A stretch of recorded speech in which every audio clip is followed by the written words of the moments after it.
Straight out the boot room to Wembley, our second home.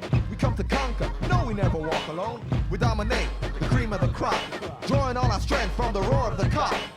It's all for one and one for all. Pass a move, we're talking total football. Here we go again, Roy's red machine. Liverpool, the greatest team the world has ever seen. Pass a move, it's the Liverpool crew. Pass a move, it's the Liverpool crew. Pass a move, pass a move, pass a move, pass a move, pass a move, it's the Liverpool crew. Hello and welcome back to the Liverpool Groove. I want to start with an apology that we're back on Zoom. It's not what either of us wanted, but I am incapacitated at the minute. I've fucked my foot up. I can't drive. I can't get to Jay's. So we're back on Zoom. Should only be for this episode, but yeah, I want to start with that. But anyway, the Reds are flying. Despite all the injuries, so many injuries. Just we're going well in some of the games anyway, in some part of the game.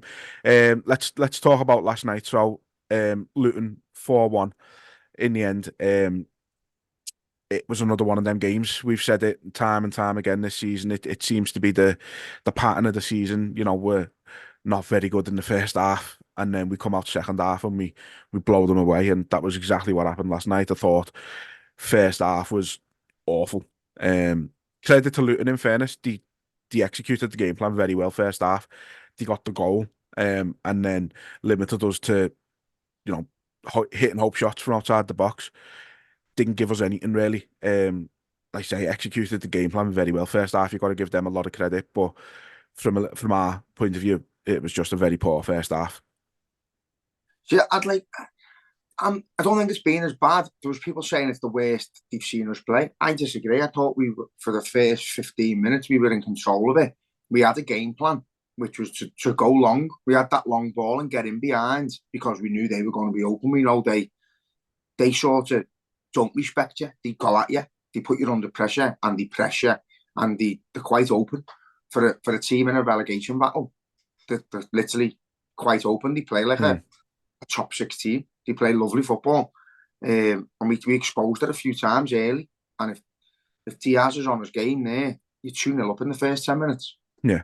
So if that works, then they go to shit. And it could be a different game from the off, but it never worked out that way. So I think our game plan, once it didn't work the first few times and they come to terms with it and they tightened up a little bit, they sort of changed a little bit where they come in and they were a little bit fucking deeper. We carried on playing that long ball, and that's where they were getting the possession back, and then they were attacking us. But yeah, got to give credit to them. I was stood there because of the atmosphere, because of their white kits, because of the football they were playing, and at times we were on the back foot. It was like we were playing a fucking top Champions League side at times, with because of the atmosphere and because of the hostility and just you just wanted to roar all game. That big game feel about it. You'd swear we were stood in front of fucking Real Madrid or someone. Credit to Luton. Like, I've had arguments with Evertonians saying that they're a better side than Luton. Not a fucking chance. They might have better individual players. I don't think they do myself, but they're not. Luton are actually a really nice footy team to watch. They entertain. We had this discussion last week, didn't we, about teams in relegation battles who maybe should play like Everton, go like a Burnley, go defensive, go miserable, make your fans hate go the match, but pick up a point here and there. Luton aren't. Luton are playing attacking football, but that's why they're still in with a shout of getting out of it. Yeah. They're actually better than some of the teams they're playing. They're playing better football. And yeah, I actually felt like clapping them off at half time. As frustrated as I was in the mind of, if they beat us, Everton going down. No, I was just, I couldn't knock. I thought our performance was a bit, we never done much after the first 10, 15 minutes where we had them chances. Thought Diaz was killing us. Diaz was absolutely killing us. I wanted him to come off at half time for Andy Robbo. Someone who'll just go up the wing and get the ball in the box. He just done nothing. And what he did do was fucking miss chances. But yeah, I think it was all too obvious for a lot of the first half. Like, you knew every time someone got the ball, they were going to just take a shot, even though there was 6 or 7 players in front of them. It was just Luton knew exactly what we were doing, and we were playing into their hands the whole, well, not for the whole first half, but for the majority of the first half. And any half chance we were getting was from them trying to play out. It was through their mistakes. It's kind of what normally happens to us. You know, a lot of chances teams get against us is through our own mistakes. And that's what was happening with Luton. It was just, yeah, it definitely wasn't the worst we played for in at all this season. I think, you know, there's definitely been much worse performances. I just think, I don't know, you get it in your head that because it's Luton, you should be putting 5 or 6 past them quite easily. And they, you know, again, credit to them, they didn't let us do that. And I think that's that's where I suppose being Liverpool kind of clouds your judgment a bit sometimes with teams like that.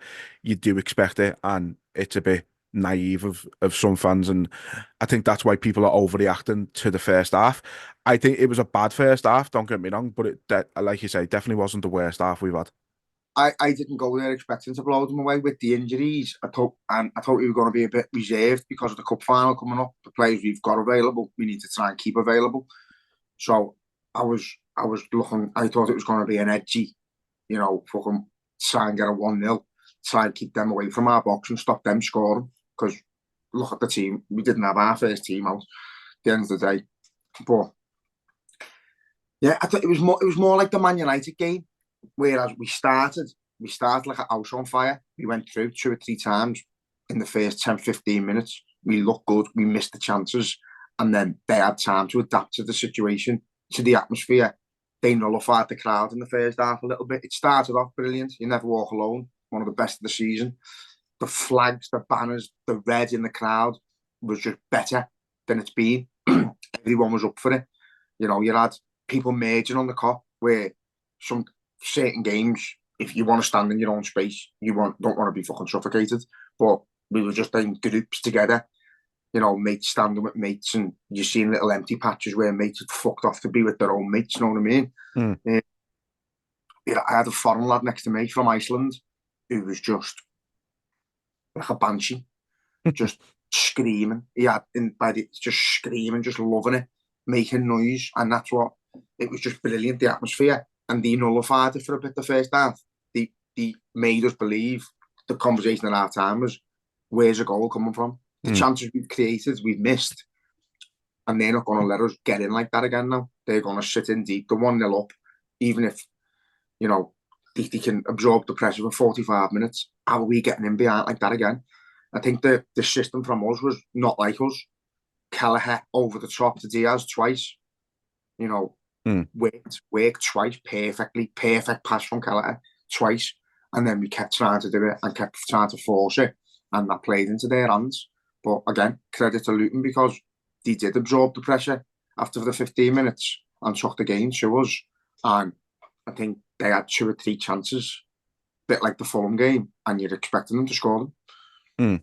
Yeah. No, it was, yeah, like you say, just I think credit. I think credit should go to Luton rather than looking at sort of the negatives from our point of view. Because, like you say, that first chance in the first half, at the very beginning, Diaz goes through and forgets to take the ball with him. If he controls that better, he scores more than likely. And I think he had another one like 2 minutes after that. So, like you say, you could be 2-0 up there within 5 minutes. So it's just one of them. And like I say, credit to Luton. You put on Twitter that not getting the penalty in the second half was probably the best thing to happen in that game because it woke the crowd up, and like after that was one of the best atmospheres I can remember in the last few seasons, to be honest. Yeah, it was. There was a few situations in the first half, we were discussing it on the Kop, where like a player's being dragged down, he hasn't given a foul, and then 3 seconds later, a different player's being dragged down for the opposite team, and it's a foul. And it like that all game. Even for us, there was one where in the second half, a player got pushed to the ground off a throw-in, nothing given, and then 5 seconds later, the ball's bounced in the air, being pushed to the ground, he's given the free kick, and he's just like, there's no consistency whatsoever with them. It's pathetic. Once that handball wasn't given, I haven't seen it back. I've seen it from row 56 of the Kop, and I would bet me fucking house and my life it was a penalty. His arm's in the air, and it's hit him. Don't care how close he is. Diaz is shot, and it's been saved. by an hand. It was a weird one because his arm was behind him. Like In the air, though. no, it wasn't in the air. It was out, but it wasn't in the air. But it's like it's sort of as he's being on the turn, if you like. And so his arm is sort of just. I don't know. I think it was a. I think it was a penalty, but I can kind of understand why they haven't give it at the same time. From in my head, what I see was the player saved the ball. No, From a you know shot what? that It's was going in, and yeah. that was obviously you've seen the reaction from everyone in the Mm. crowd when it went to VAR. There was no sweat. There was no. The only problem was it's us. So my thought was, if there's a reason why they can't give this, they're not giving it. Mm. We know they're not giving it. If there's a way around it, they're not giving it. Mm. They never. We got the corner, and the fucking roof come off the ground, and there was people stamping their feet. I was leaning against the metal barrier, and that was vibrating and shaking. Felt nice, to be honest. That was shaking against me, and it was just the fucking hole, the ground, the main stand, everywhere was just out the seats. Yeah. The roar for that corner, and then what carried on after it was just like a sea of emotion. There was times in the ground where I was nearly crying. Yeah. There was just talking about that game. It was big. It was a big win, big game, big emotion. Seeing it from Klopp at the end, but yeah, there was something about it that felt big, and I don't know whether that's credit to Luton. I don't know whether that's because of the situation, the injuries, seeing the team before it. Gravenberch hasn't been playing well. Diaz, I don't think, has been playing well. No Nunes, no Jota. Harvey Elliott hasn't been starting. Gakpo, I think it's a mixture of all of that, to be honest, lad. Like everything. You've seen the team before it, and I wasn't confident going into the game. I was like, do you know, if they get through it, fair play, because it's not our team. We didn't have an outlet. Diaz isn't going to run in behind. Harvey Elliott isn't going to run in behind. Gakpo's not going to run in behind. They're all to-feet players. Mm. And none of the midfielders are overlappers. If you had a Szoboszlai in there, you'd think, yeah, maybe pass it into Gakpo and he's going to run in behind. There was none of it. It was going to be a static, tough game of football. Mm. And that's how it was for the first half. And for a bit of, and then that picked us up. And the lad next to me, Jamie, who fucking he's fucking mad. Being to Milan with him, being away with him, he just gets bladdered and he's just in your ear. But he's fucking boss. And he went to me at half time. It'll be all right, lad. It'll be all right. What'll happen is they'll all go down.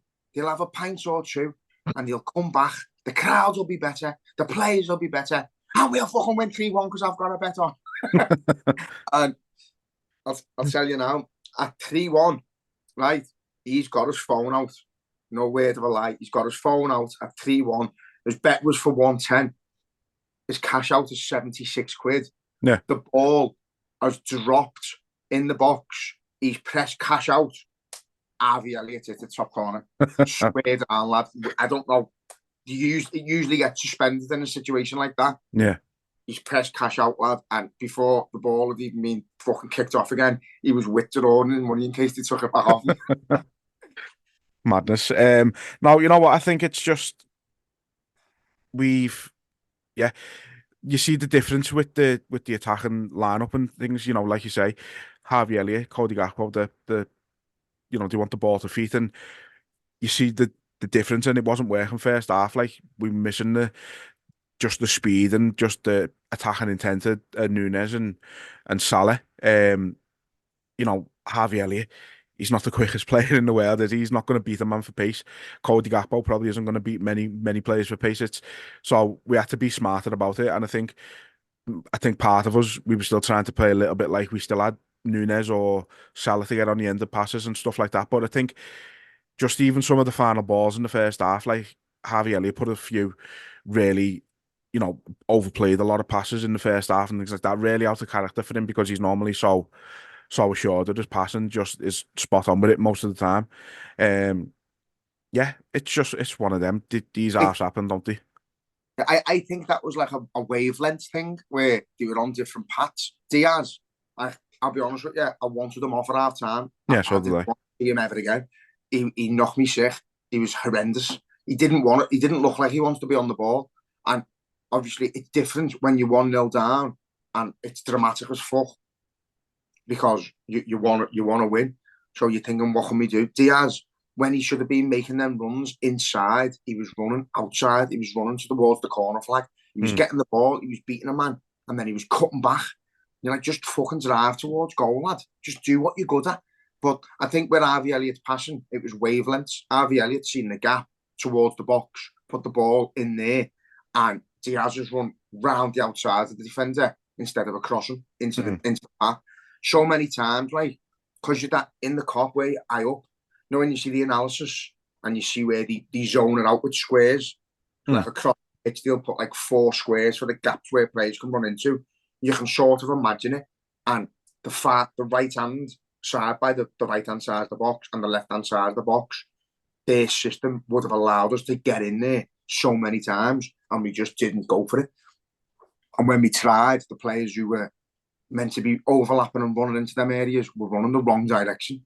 It was weird. It was just bad in the sense of like the wavelengths the players were on. They weren't on the same one. And then obviously they've gone in at half time, and as Jamie said, Klopp will tell them off. Klopp will tell which ones are doing shit, which ones are better. I think every single player in the first half an hour of the second half improved, barring Diaz. He didn't do nothing. And then the last 10, 15, he started getting involved then. Yeah. Or say the last 20 minutes, he started looking like Diaz, where he was skinning players again, going past people, looked assured on the ball, looked like he knew where he was heading. There's times where he doesn't look like he knows what to do, and he's got the ball at his feet. And he just plays it safe. But yeah, I think first half aside now, second half, Liverpool. Yeah, well, let's sort of talk about the goals a bit then. So, obviously Van Dijk got the equaliser. Had to shrug off 2 or 3 players just to win the ball, and I think that's where the crowd sort of comes into it. I think he's obviously, you know, they've heard the roar of the crowd, and he's in other circumstances like that, he might have got stopped going for the ball by the 2 or 3 players that are on him, but he's just kind of gone, get the fuck off me. This is my ball, and great header. That's the only goal I've seen on the highlights. The determination from him to be there. He is telling them, get the fuck off me now. This is my ball. And as you say, I don't know whether that is because of the crowd or whatever, but there was something in there.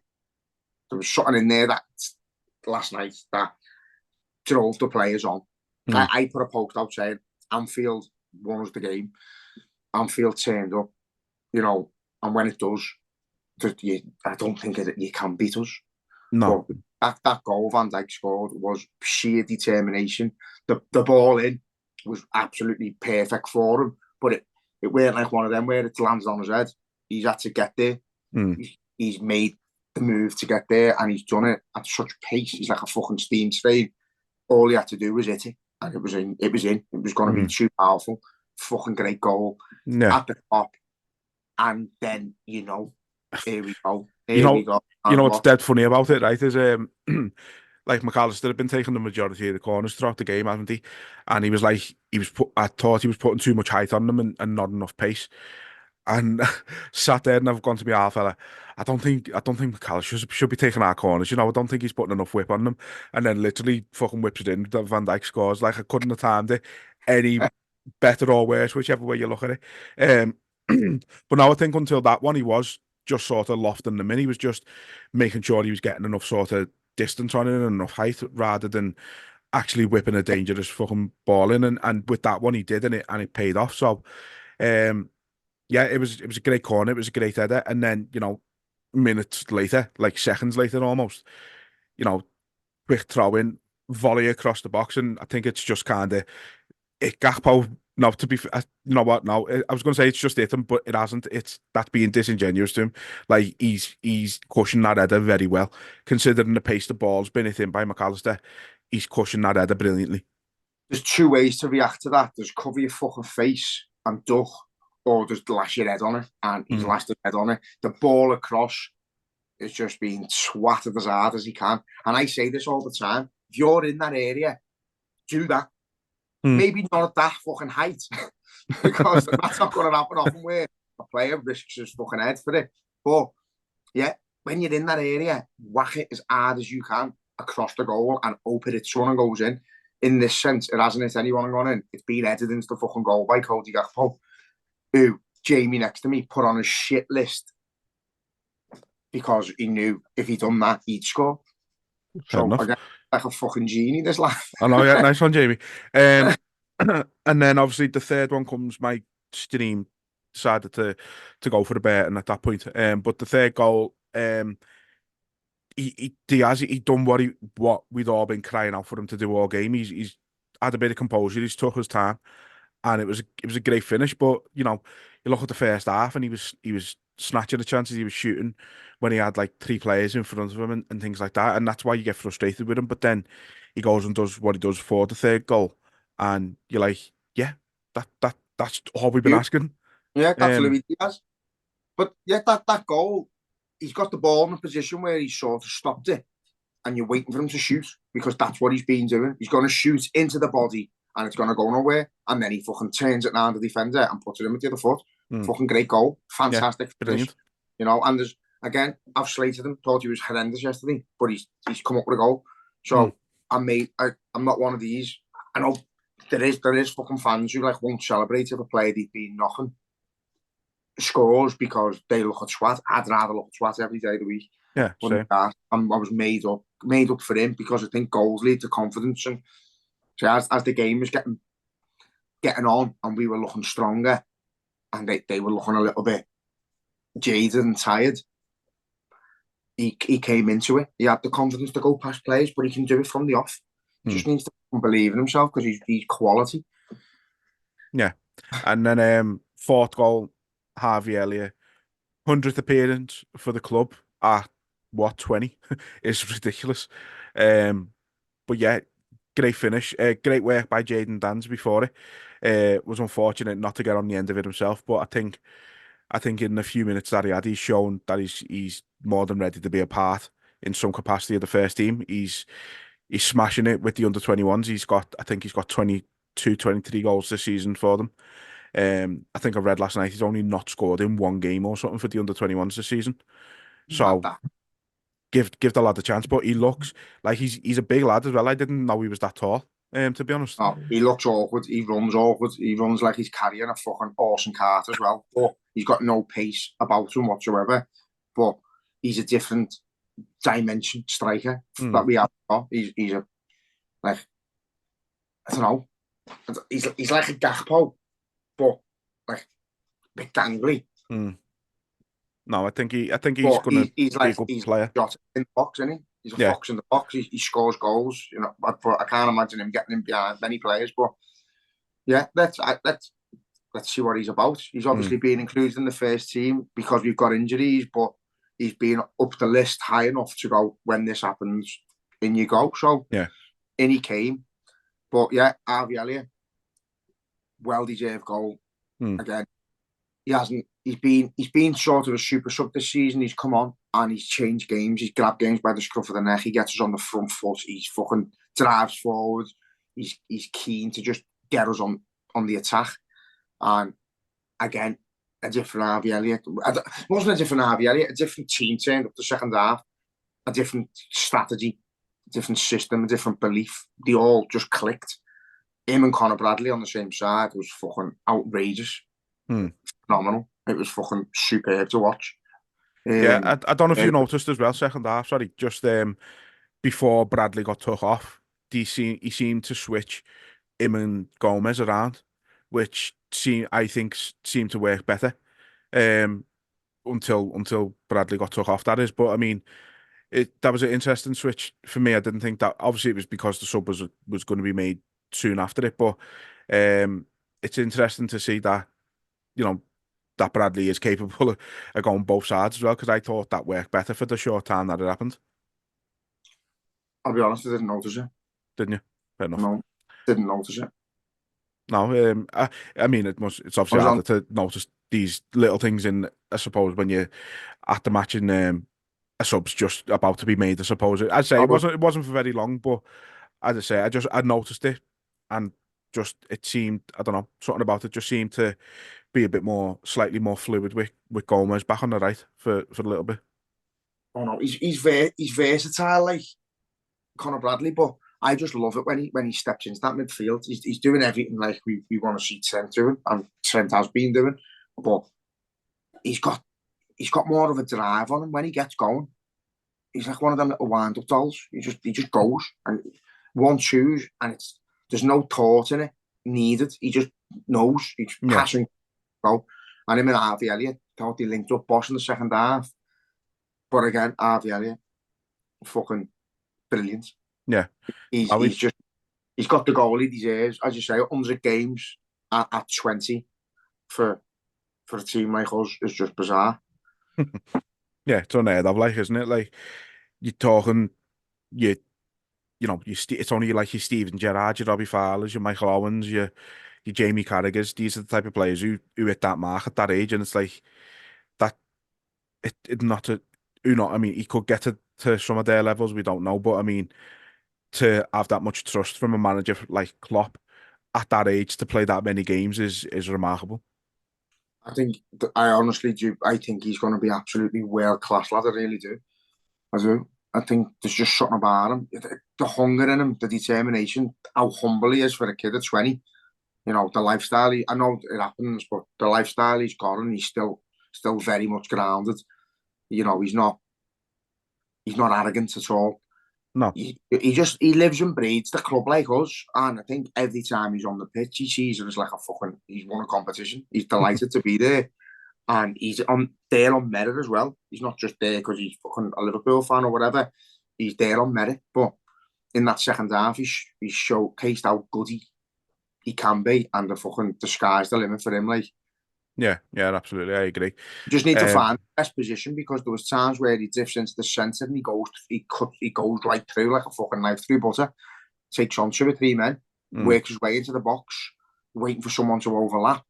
You know, when we seen it when he was playing in the centre and Salah was on the right, the link up, the work that they complemented each other well.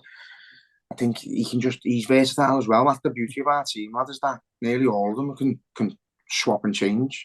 Yeah, I think for me, I think he thinks his best position is probably on the wing, like, because that's obviously where he started his career. That's what he's sort of been his whole career in a way. But I think for me, I think he works best in that right centre mid, like the sort of where Henderson used to play. I think, like you say, the link up he's got with Salah and Trent when he's fit and things like that. I think that little trio works very, very well when it does play. So for me, I think that's his best position, because he can still get the ball, he can still run forward, cut inside a bit on his left, and have a shot when he needs to and things like that. I think that's ideal for him, to be honest, because I don't think he's got the pace to be an out and out winger the way Salah is. But I think he's definitely got the football and brain to be a centre mid. Yeah, I say versatility. He can probably do both in the same game. I think it depends on which team as well. If you're playing Everton against Ashley Young, you'll have no fucking problem. You know what I mean? But it just depends who you're playing and what the opposition's like. There's certain games where you need to be fast. You need to be able to get him behind. That's not his game. He likes it into feet, and then it's a quick 1-2, and then he goes. But you're never really going to see us playing in a direct ball right to the middle. So Harvey Elliott, he doesn't get. He's not that type of player. He loves it at his feet, and he's got the ability to take a man on and swap direction and make something happen from nothing. So you've got to keep watching him, and as long as he's happy, you know, it's hard keeping young lads who are given the world early, giving the big contracts early, and keeping them happy, not playing football. And that's the beauty of us, is that we seem to keep all the young lads happy. They don't have no fucking, what's it called? I can't remember the word. They don't have no like arrogance about them. They just turn up, they play, they take the chances, and they're just happy to be there. And I think that's the good thing about us, is, you know, they know they're going to get chances eventually. They know they're going to come on. They know when they do come on, whether it be for 10 minutes or for an hour, that they're seen by the fans, by the manager, by the other players as a massive part of the squad. And I think that's the good thing with Liverpool, is that you've obviously got your favourite first 11, but every single one of them who comes in and comes on is vital. Yeah, definitely.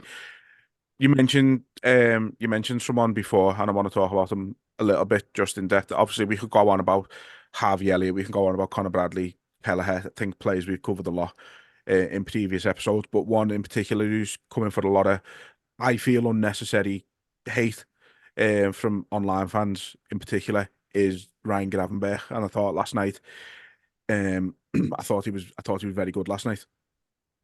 Yeah, as I say, I don't think it's hate. I don't know. I haven't seen hate, but I've seen people not giving him a chance.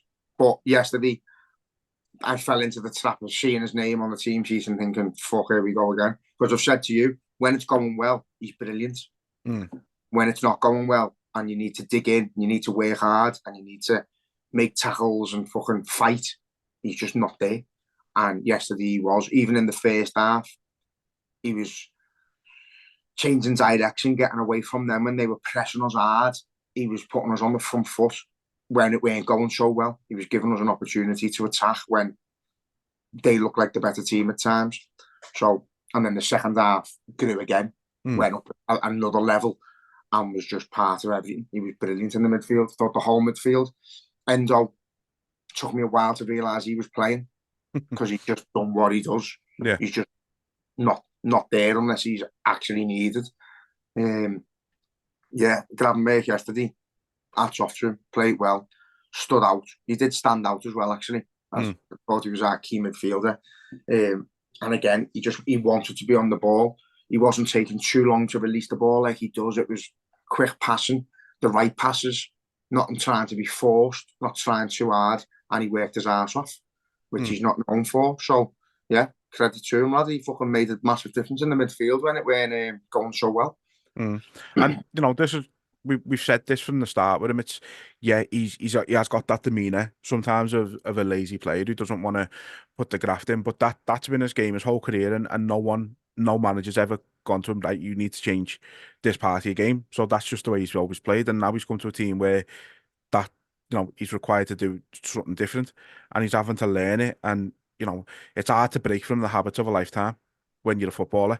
So you've got to give him time, and I think hopefully that can be the sort of the game that he can really make a start pushing on properly now. You know what I mean? I think at first, when he first come in, he was having a couple of good performances here and there. He you know, managed to get himself a couple of goals and things like that, and everyone was dead impressed. And then he was starting more games, and people were starting to go, hang on a minute, why have we bought him?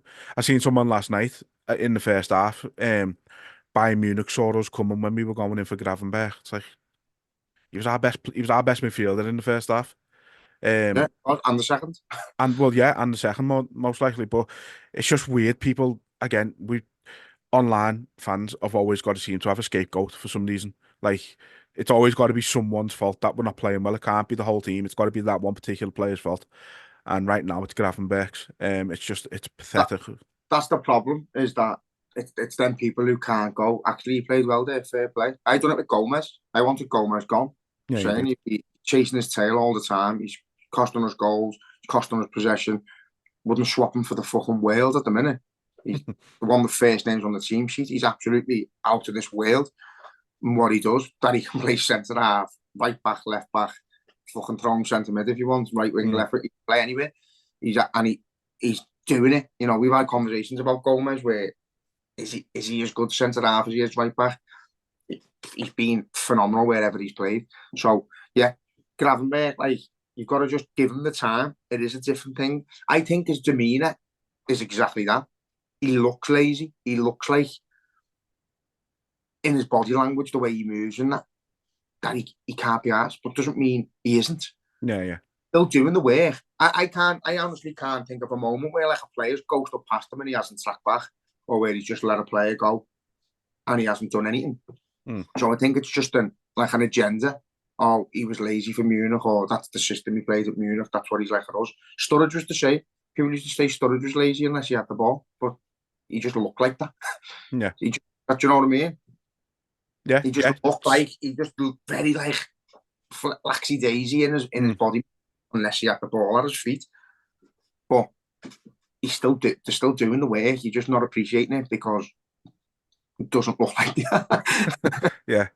No, no, I thought he was great last night, and as I say, hopefully that can be the sort of the real catalyst for him to push on for the rest of the season. But obviously, again, I think another man to point out. Obviously, we spoke about him a little bit, getting the 2 assists, but McAllister, I think he's just it took him a little while to get going, didn't it? But then since he's come back from the injury, really, 45 minutes.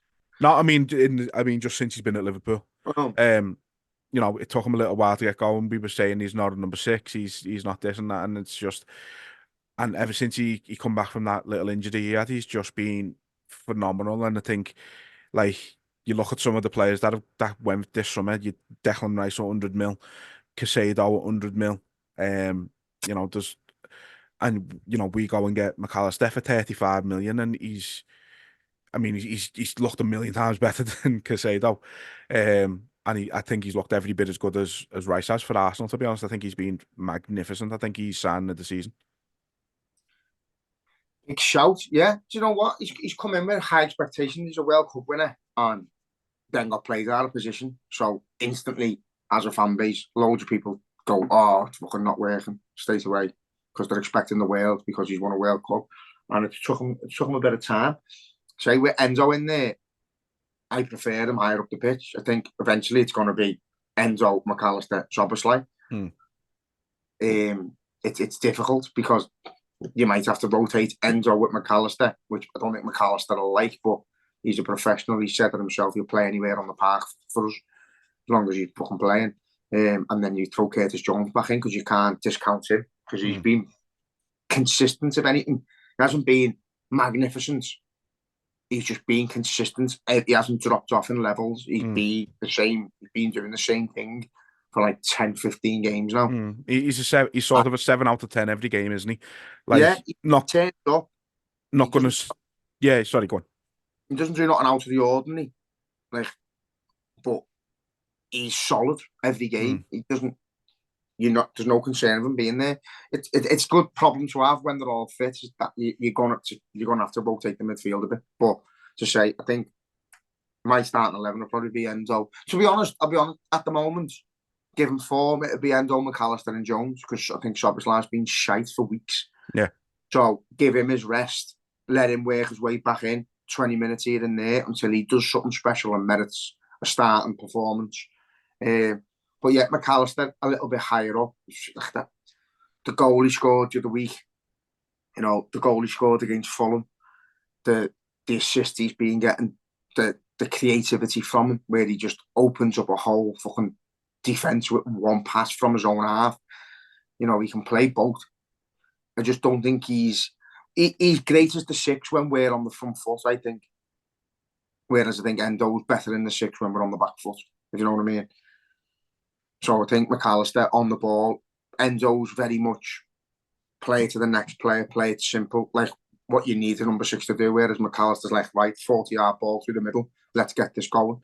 So the difference, they're for different games, it's a 6 for a different game. But yeah, McAllister higher up, the likes of that yesterday, instinct, ball bounces, hit as hard as you can across the box, see what happens. That's what you need the player to be doing, and he's doing it. Definitely. So let's just we'll go back a little bit, just briefly talk about the Brentford game as well, which was one of the few games this season that we've had where I think we were brilliant from minute 1 to the 90th. I think we were brilliant all game. The goals we scored that day were just brilliant. Every single one of them. Like that first one, Jota, the header, was out of this world. I was even seeing that pass on. Like, it's just watching the ball come over as far as it has done, and just to see that pass on, lad, is just out of this world. And then the finish from Nunes. I said this when he scored it. If he'd have just tried to play it, if he'd have just tried to pass it into the net around the keeper, he would have missed. He had to do it like that to score. That's the only way he was going to score. Like, a simple finish wouldn't have worked for him. Nunes, but yeah, the goal is all down to Diogo Jota. The ball over the top to him to be running the opposite way against the defender and win that ball in the first place, regardless of where the ball lands, credit to him, to place your pass with your head into the path of a striker who's unmarked. Like, it just was elegance and quality, and he's meant it. Yeah. He's pushing it into the path of Darwin Núñez, who I was shouting at the telly, you can't fucking miss, you can't fucking miss, you can't fucking miss.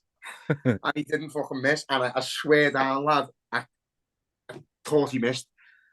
When it hit the net, it looked like it hit the outside stanchion thing. And I was just like, oh, he can't have missed. And then seeing him running away. But fuck me, what a finish. Why he's even tried it, I don't know. Like I said, lad, he not knows even himself now. Like, if I'd say, if he'd just tried to side foot it round the keeper, he would have hit the post somehow, or it would have went wide, or it would have hit the corner flag, or it would have ended up being an own goal. He would have just messed it up somehow. The fact that it's crazy. No one in the right mind does that shot there. Klopp's reaction. It's because it's not even like the keeper's not far enough out, and he's not far enough away from him. He hasn't gone down or anything. That's logical. He's literally about 2 yards away from the keeper when he's done it. It's fucking bizarre. Where I've seen him, I'm thinking, just whack it past the keeper, just whack it past the keeper, and he's dinked him, and he just, what are you doing? But again, that's Darwin Núñez. Like, Klopp's reaction. Klopp's grabbing his teeth. No one knows what he's doing. But he's absolutely mental. But I said it on the last one. We're a better team when he plays. And I think first half, especially last night, you seen that we were missing just his madness, really.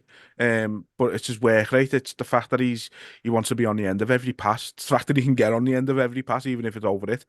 We were missing a lot of that first half. I think if we had him first half, Luton would have been a lot more open because of it. But hopefully we'll have him back for Sunday, which we'll come on to shortly. And then, yeah, as I say, second half again against Brentford. Even though we were very good first half, I feel like we just sort of stepped it up a little bit second half and killed the game off. Like that pass from Salah for the second goal. Again, by the way, Gravenberch was very instrumental in that second goal against Brentford. Held the ball up nicely, passed it into Salah, who, people say he's not a playmaker and things like that, and he can't pass a ball. And then the vision he's seen for that pass, like he had a little gap to get it through to McAllister, who's took it lovely and just, little toe poke in. The speed of the ball as well. He's hit it with that direct fizz that once, if you do the right first touch, it sets itself up for you. And he touched it, and it sort of like bounced off him nicely in front of him, as you'd want it to, round the defender with a first touch, and then into the fucking net, lad. Great play by McAllister, but yeah, it's down to Gravenberch and Salah. The pass was brilliant, and Salah's probably one of the only players that, look at Haaland. He's been shit since he's come back. He's been terrible. It takes, not because he's terrible, because it's rust. It takes time to get back to your match fitness when you've been out. And, Salah just comes back in like he's never been away. He just doesn't take any fucking re-energizing. He's just, mad, isn't it? Just back, and he's just Mo Salah again. He's fucking... He's one of them players I just don't feel gets nowhere near enough credit from. Even from... We love him, we adore him, but I don't think we should be singing from the rooftops how fucking good Mo Salah is. We should be. He should be like... He should have the Torres song, should hit it fucking absolutely bouncing for him, because that's how good he is. But he's not that good. He's better. Yeah. To be honest, he's better. But yeah, that chant was me head. I mean, speaking of the man, the third goal against Brentford, don't know what their defence was doing. They had a shocker defensively. But that third goal, like the ball's just bounced. Ben Mees watched Salah run past him and just go, all right, yeah, see you later. Have fun. Just let it happen. He hasn't even tried to track him or nothing. It was bizarre, but again, what a finish though. Fantastic finish, great strength from Salah, underrated part of his game. I feel people don't realise, he's only a small fella, but he's got that low centre of gravity. It makes it nearly impossible to knock him off the ball. If he doesn't want to lose the ball, he's not losing the ball. You know what I mean? And yet the finish itself was just typical Mo Salah. Really, I think just what you quality. come to expect. I think it's been overlooked a little bit, that goal, because you kind of just expect it of him, don't you? Yeah, do you know what? It's like it's just yeah. He's just quality. It's a fucking striker's goal. It's a striker's finish. Aim for the fucking as close to the post as possible into the side of the net. And again, we see him as a winger, but he's everything. Yeah, He's he is. absolutely everything on a football pitch. He does the lot, and he will go down as one of the best ever players to play for Liverpool, and rightly so. His 100%. stats, his numbers, what he gives this team, what he's given to this team already, and what he'll continue to. You know, I hate this fucking old. Oh, he's 31 now. He's 32. Let's cash in on him. Fuck off. No, fuck. It's not your job. Don't cash in on him. Keep him until he forever. can. Oh, no, just until there comes a time in a player's career. It happened with Gerrard where your body's not Henderson, Milner. It's not quite there to play that level anymore. So you make the decision to move on. You need to go to a shitter league or a slower league and look great because it's slower and shitter and you're more capable of playing that. But he's nowhere near that level yet. No. Nowhere near it. He's got 2 or 3 years in him. And people go on about Ronaldo. Oh, he's fucking up 40 odd, whatever.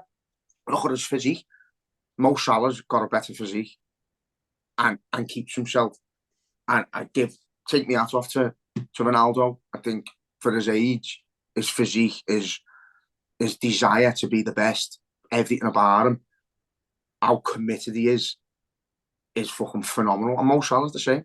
James Milner's the same. These old players who do live the lifestyle, they live football, everything they eat, they drink, they're watching it.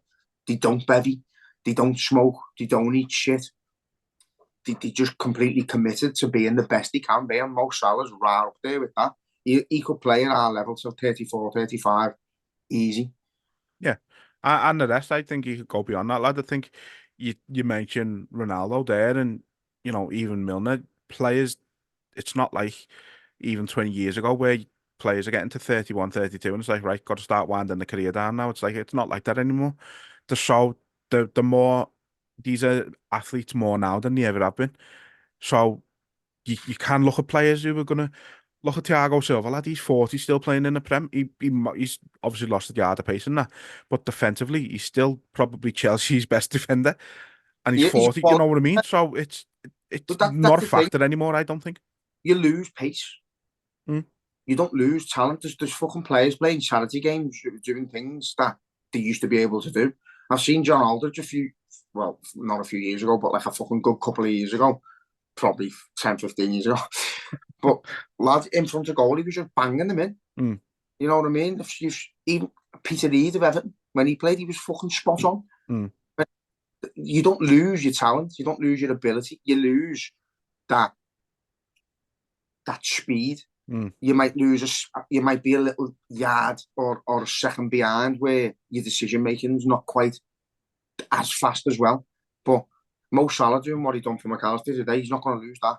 No, not going to be able. He's not going to lose the ability to play a pass in or take a man on. He still have all that. He doesn't take a man on with pace. He takes it on with sheer talent and quality. Like Zidane did. Zidane never had pace, but he used to skin every fucker. Because he was complete talent in his legs and with his body. Manipulate you to think he's going one way and going another. That's what Mo Salah does. Yeah, you don't need pace or age on your side to do that. So keep Mo Salah for as long as we can. And when it's that time, when his body's slowing down and he can't fucking do what he's done for us, then he'll make that decision. But yeah, fucking keep him.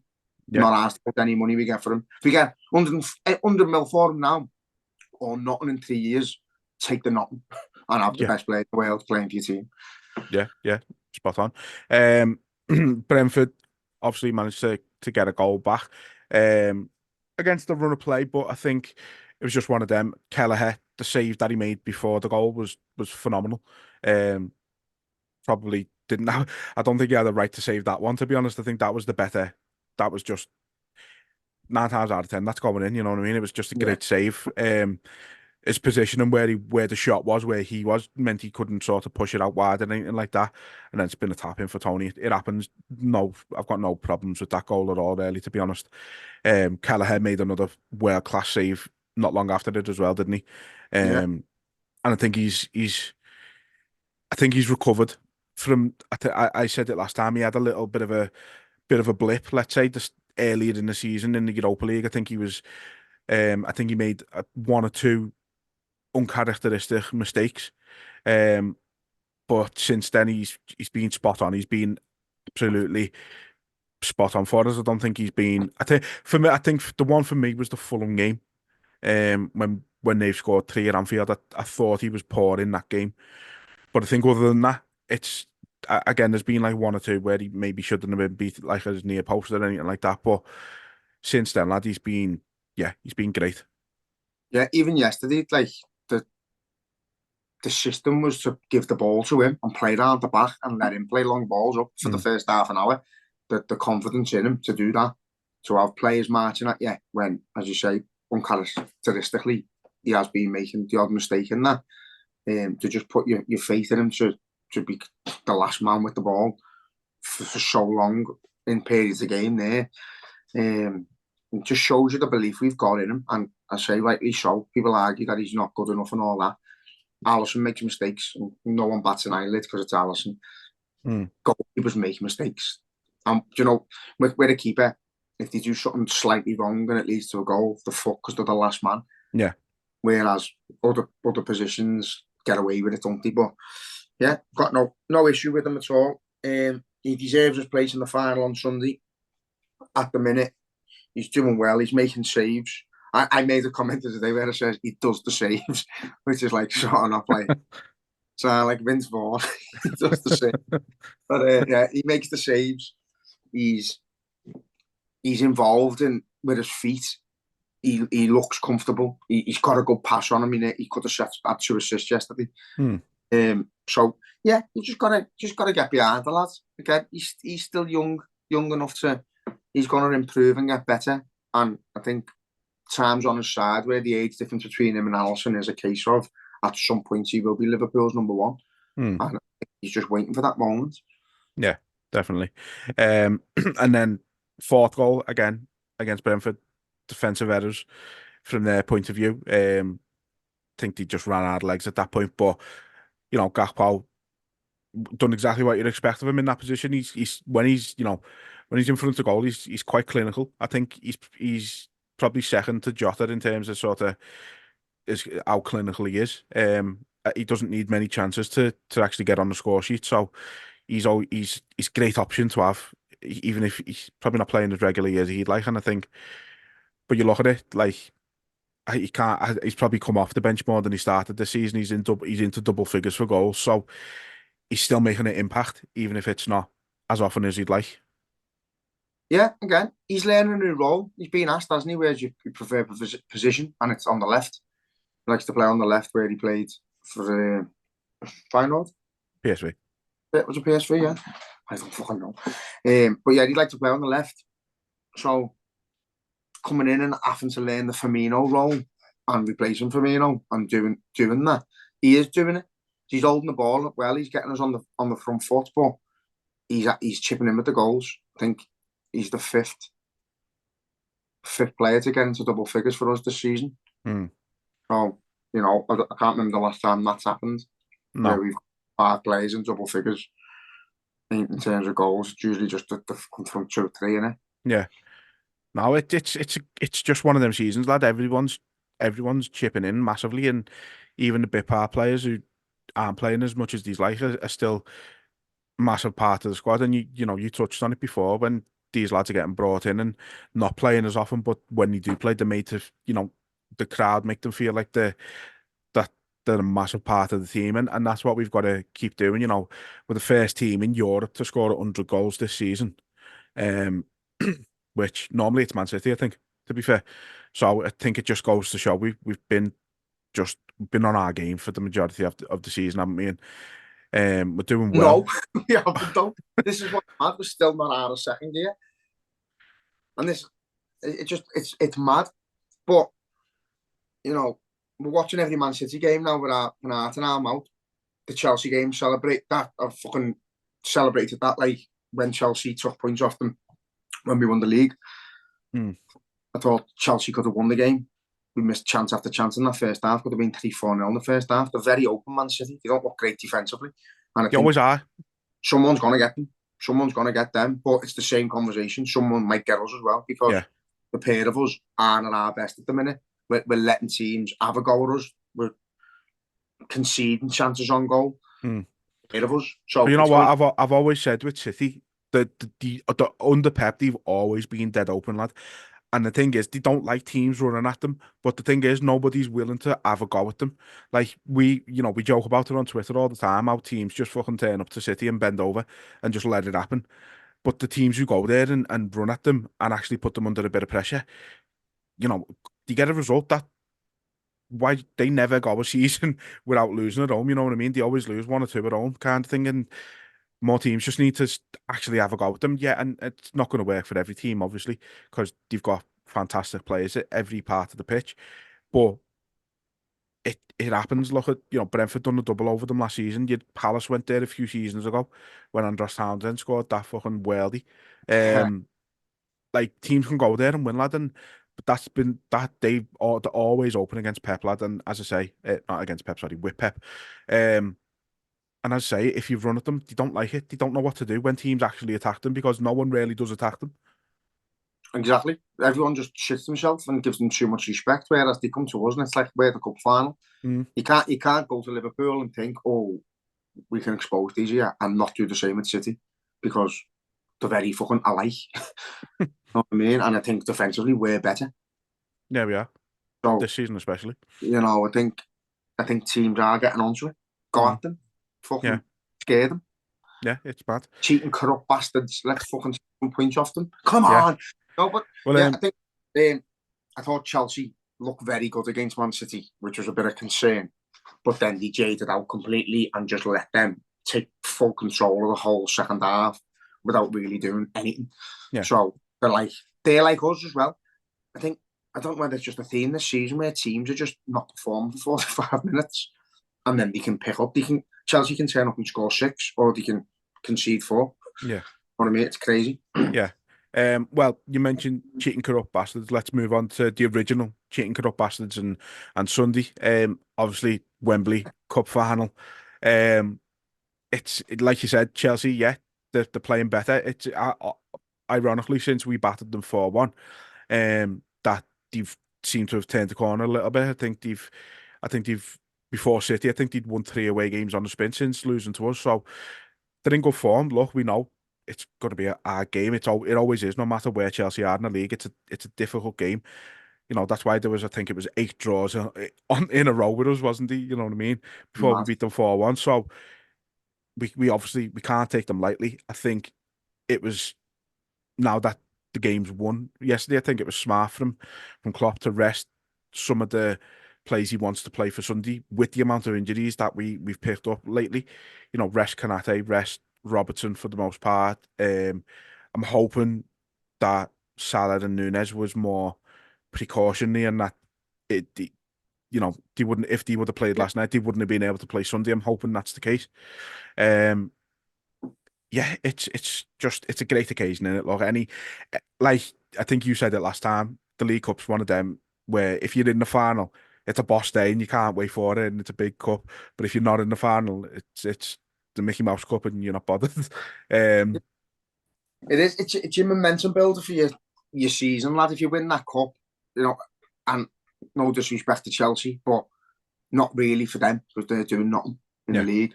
Whereas for us, we're on a title charge. If we win that, it's like, look, we can do it.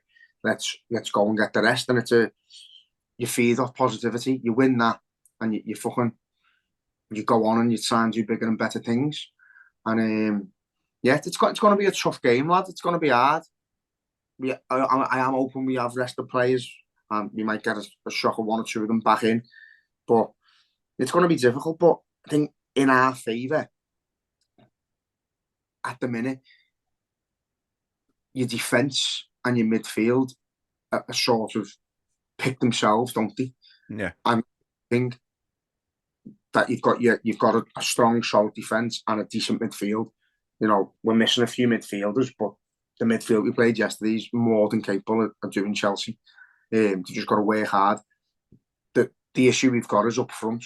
We need to be more clinical from earlier on. But again, we're scoring 4 goals. Scored 4 goals last night, scored 4 goals the week before. We put 4 past Chelsea already. So 4's the theme. Yeah. In 45 minutes. So if we turn up, could be 8. No, I'm not saying anything. No, don't, please. It's going to be difficult. I'm not putting a prediction on how the game's going to go. I'm not going to say what I usually say, where if Liverpool turn up, they win. It's going to be a hard fucking battle. They're going to want to give absolutely everything. And Pochettino is going to try and prove to their fans that he's worthy of being there, try and give them some silverware.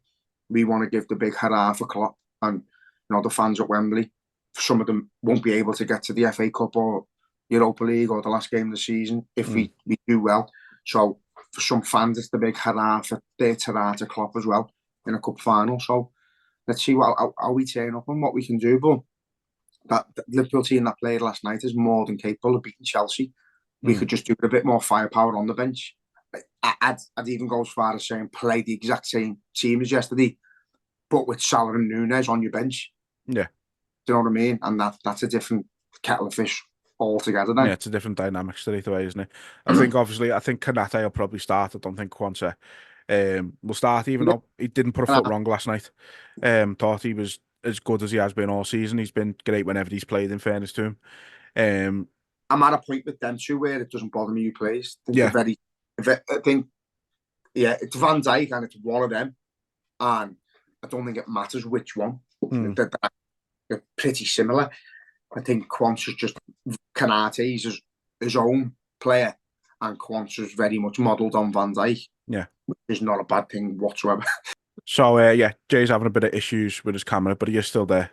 But yeah, it's going to be a tough game. One we will all look forward to, like you say. Trip down to Wembley is always something to savour. So, just hope we come home with the trophy and, you know, first of hopefully many this season. I can't wait.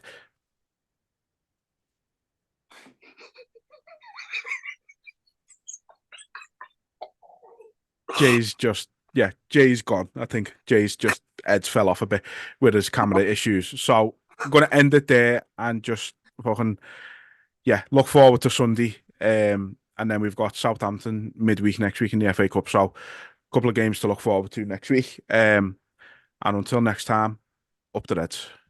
Win the cup for me.